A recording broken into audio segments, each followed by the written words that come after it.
اللہ الرحمن الرحیم۔ حرف التوقع قد، حرف توقع قد ہے، وہی فی الماضی، اور وہ ماضی میں لتقریب الماضی الی الحال، ماضی کو حال کے قریب کرنے کے لیے آتا ہے، جیسے قد رکب الامیر، تحقیق امیر سوار ہوا، اے قبیل ھذا، یعنی اس سے تھوڑی دیر پہلے۔ حرف توقع قد ہے، یہ کبھی ماضی پر داخل ہوتا ہے اور کبھی مضارع پر۔ ماضی پر داخل ہو تو یہ ماضی کو حال کے قریب کرنے کے لیے آتا ہے، جیسے قد رکب الامیر، یہاں پر قد رکبہ ماضی پر داخل ہے اور یہ ماضی کو حال کے قریب کرنے کے لیے آیا ہے، مطلب ہے ابھی تھوڑی دیر پہلے امیر سوار ہوا۔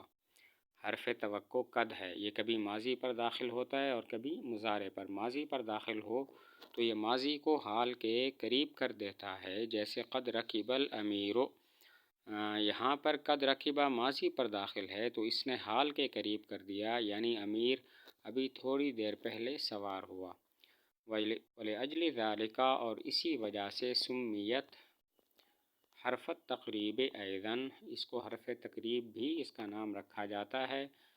وَلِہَذَا، اور اسی وجہ سے تلزم الماضیہ، یہ لازم ہے ماضی کو، لِيَصْلَحَ أَن يَقَعَ حالاً، تاکہ صلاحیت رکھے کہ واقع ہو حال۔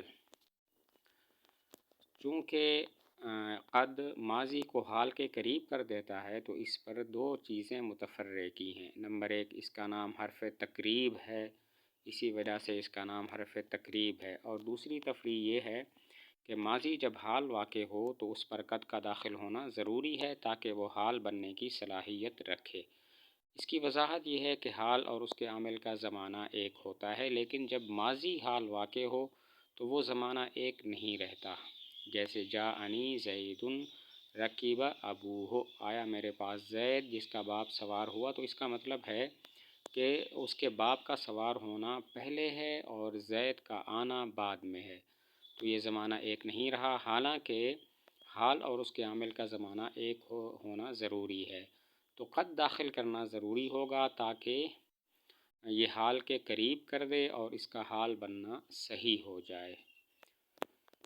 تو چونکہ ماضی کو قد حال کے قریب کر دیتا ہے، اسی وجہ سے اس پر دو تفریعیں ذکر کی ہیں۔ نمبر ایک، اسی لیے اس کا نام حرف تقریب ہے، اور نمبر دو، ماضی حال واقع ہو تو اس پر قد کا داخل ہونا ضروری ہے تاکہ وہ حال بننے کی صلاحیت رکھے۔ اس کی وضاحت یہ ہے کہ حال اور اس کے عامل کا زمانہ ایک ہوتا ہے، لیکن جب ماضی حال واقع ہو تو وہ زمانہ ایک نہیں رہتا، جیسے جاءنی زید رکب ابوہ، آیا میرے پاس زید، اس کا باپ سوار تھا، اس حال میں کہ اس کا باپ سوار تھا، تو اس میں اس کے باپ کا سوار ہونا پہلے ہے اور زید کا آنا بعد میں ہے، تو زمانہ ایک نہیں رہا، تو رکبہ پر قد داخل کرنا ضروری ہو جائے گا، جاءنی زید قد رکب ابوہ، تاکہ یہ قد رکبہ کو حال کے قریب کر دے اور اس کا حال بننا صحیح ہو جائے۔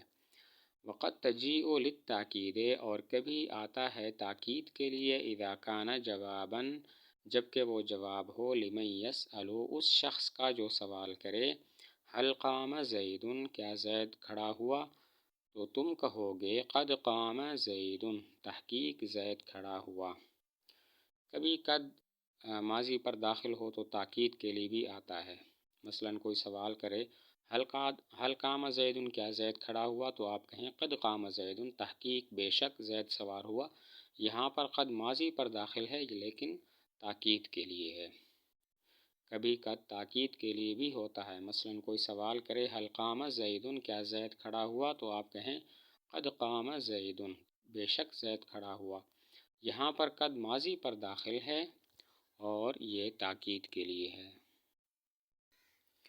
وفی المضارع للتقلیل، اور مضارع میں تقلیل کے لیے آتا ہے، قلت بتانے کے لیے آتا ہے، جیسے ان الکذوب قد یصدق، بے شک جھوٹ بولنے والا کبھی سچ بولتا ہے، وان الجواد قد یبخل، اور بے شک سخی کبھی بخل کرتا ہے، وقد تجیء للتحقیق، اور کبھی آتا ہے تحقیق کے لیے، جیسے اللہ تعالیٰ کا قول قد یعلم اللہ المعوقین، بے شک اللہ تعالیٰ جانتے ہیں روکنے والوں کو۔ قد مضارع پر داخل ہو تو دو چیزوں کے لیے آتا ہے، تقلیل کے لیے اور تحقیق کے لیے۔ تقلیل کے لیے جیسے ان الکذوب قد یصدق، جھوٹا آدمی کبھی سچ بولتا ہے، وَإِنَّ الْجَوَادَ قَدْ يَبْخَلُ، سخی آدمی کبھی بخل کرتا ہے۔ یہاں پر قد تقلیل کے لیے ہے، یعنی کبھی ایسا ہوتا ہے۔ اور تحقیق کے لیے جیسے قد یعلم اللہ المعوقین، یہاں پر قد یعلم مضارع پر داخل ہے، اور تحقیق کے لیے ہے کہ بے شک اللہ تعالیٰ جانتے ہیں۔ قد مضارع پر داخل ہو تو دو چیزوں کے لیے آتا ہے، تقلیل کے لیے اور تحقیق کے لیے۔ تقلیل کے لیے جیسے ان الکذوب قد یصدق وان الجواد قد یبخل، جھوٹا آدمی کبھی سچ بولتا ہے، سخی آدمی کبھی بخل کرتا ہے۔ یہاں پر قد کا مضارع پر داخل ہونا تقلیل کے لیے ہے، اور تحقیق کے لیے ہو جیسے قد یعلم اللہ المعوقین، یہاں پر قد یعلم مضارع پر داخل ہے تحقیق کے لیے کہ بے شک اللہ تعالیٰ جانتے ہیں۔ وَيَجُوزُ الْفَصْلُ بَيْنَهَا، اور جائز ہے فاصلہ کرنا قد کے درمیان، وَبَيْنَ الْفِعْلِ، اور فعل کے درمیان، بالقسم، قسم کے ساتھ، جیسے قد واللہ احسنت، تحقیق اللہ کی قسم تم نے اچھا کیا۔ کبھی قد اور اس کے فعل کے درمیان قسم لے آتے ہیں، جیسے قد واللہ احسنت، اس میں قد اور احسنت کے درمیان واللہ قسم ہے۔ کبھی قد اور فعل کے درمیان قسم لے آتے ہیں، جیسے قد واللہ احسنت، اس میں قد اور احسنت کے درمیان واللہ قسم کا فاصلہ ہے۔ وقد یحذف الفعل، اور کبھی حذف کر دیا جاتا ہے فعل بعد قد، قد کے بعد، عند القرینۃ، قرینہ کے وقت، جیسے شاعر کا قول، شعر افدت ترحل، قریب ہوا کوچ کرنا، غیر ان رکابنا، سوائے اس کے کہ ہماری سواریاں، لما تزل برحالنا، زائل نہیں ہوئی ہمارے کجاووں سے، وکأن قد، اور گویا کے تحقیق، یعنی وکأن قد زالت، گویا کے تحقیق زائل ہو گئے۔ بوقت قیام قرینہ کبھی قد کے فعل کو حذف بھی کر دیتے ہیں، جیسے افدت ترحل غیر ان رکابنا لما تزل برحالنا وکأن قد، یہاں پر قد کا فعل زالت محذوف ہے، یعنی وکأن قد زالت۔